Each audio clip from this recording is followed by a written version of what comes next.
Damon Vickers is our guest. He heads up one of the most successful management firms and investment funds out there, 9 Points Capital Partners. NPM.us is the website. I'm Alex Jones. Our websites are Infowars.com and PrisonPlanet.com.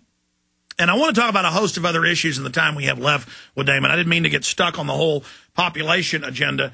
My point is, whether you believe we're overpopulated or not, the globalists have actually moved to keep the third world in poverty and cause the people bomb, while they're then always selling eugenics and population and one-child policies in the West. And if you really study eugenics, it's not what is publicly taught about improving the race, improving intelligence. It's actually targeting the most intelligent that aren't part of the elites. They call it, the random genetics out there that threatens the global elites' hegemonic empire. And I just morally cannot sign on to China and forced abortion and infanticide and killing babies. And Damon, I don't think if I took you to China and put you in front of a woman, that I advocated it. I didn't hear any of that. And if it's about keeping the globalist hegemony intact and the Rothschilds and the Bilderbergers and keeping that fine genetic line intact, the truth is that those lines and families, there are real problems with those people. I mean, when you don't intermix family's genetic code, or you have too much marrying amongst cousins, you get some kind of strange outcomes. You get people that are manic depressive, suicidal, and just you get more psychopaths. Crazy. Huh? You get more psychopaths. You do. I mean, you could take a look at. Look at royalty. Look how royalty's always going insane, from Egypt to Rome. That's how they did it. But Alex, for a long period in time, that is how they did it. Cousins married cousins, and that went on for a very long time. It's particularly if your family had money. But it's still going on. It still goes on to some extent. Yeah. Well, it's bad genetically, though. You need to have a healthier gene code. But what I'm asking is, then why do you agree? And I wasn't saying you agree with forced abortion in China. I'm saying I can't. Well, then you have to be against the policy. I'm against a world and countries and individuals that think that they can act haphazardly and recklessly without there being some responsibility to their fellow beings, whether that be animals or plant life or human beings. But Damon, here's what I'm saying: if Europe and the United States and Japan are having on average 1.3 children, which doesn't replace mommy and daddy, we don't need food rationing and one-child policies in America. Well, we don't need it in America, but at this point, America doesn't support itself anyway. We're net importers of food. We can't feed ourselves, and we export worthless. That's because of government policies paying people not to produce food. That's because of NAFTA and GATT and globalization, which is designed to make the world population dependent on the social engineers. Okay, all right.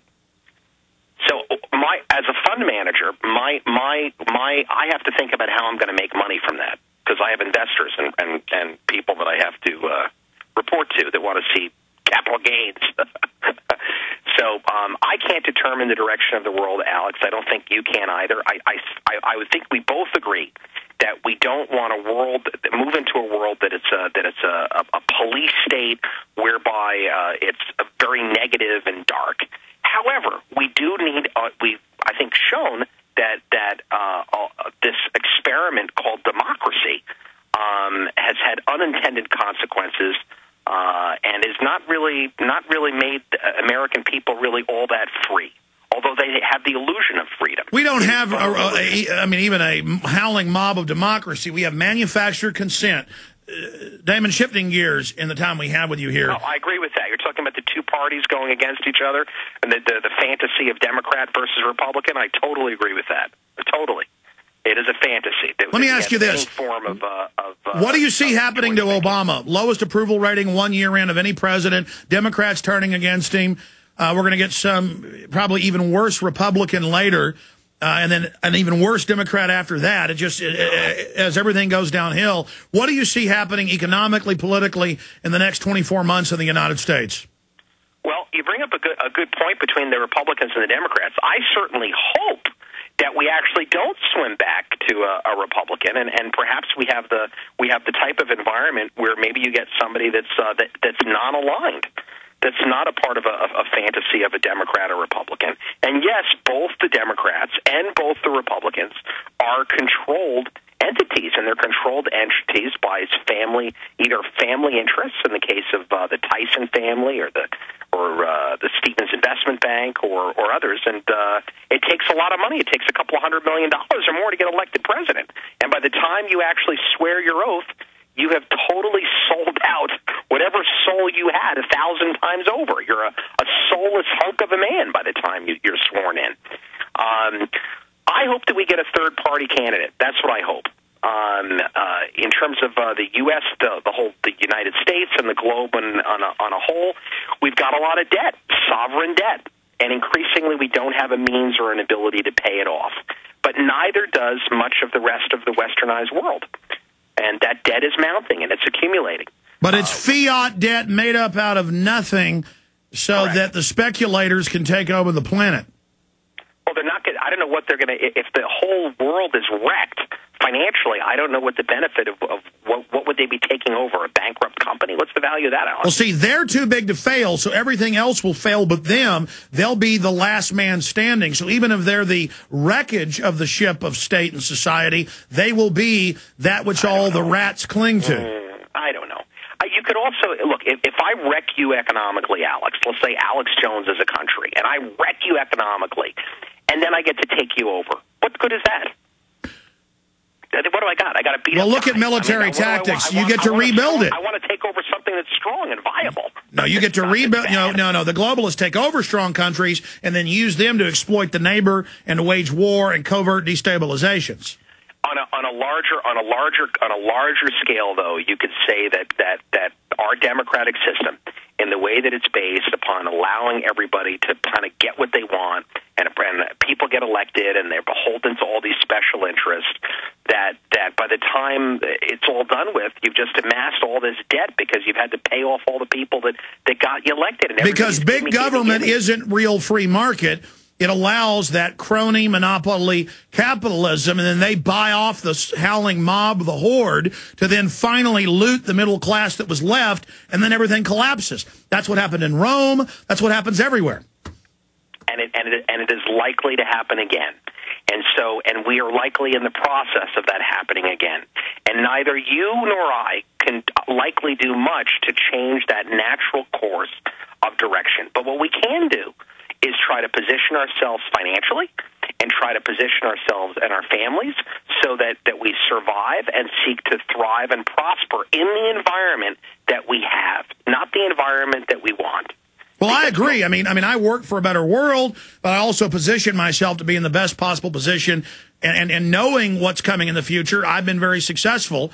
And these other fools that think buying mainstream television, which is meant to deceive them and to tie them up in false realities, is meant to neutralize them and keep them out of the game. The average yuppie thinks it's cool to spout off the party line of the system, thinking they're smart, like some mindless parrot that's been, taught to repeat something. Dead on, Alex. Yeah, that is dead on. That's exactly right. That the fantasies that we might have of bashing liberals or bashing conservatives is a game that we play against each other, and it's just ridiculous, and it's just so utterly retarded. Yeah, I totally agree with you. Absolutely.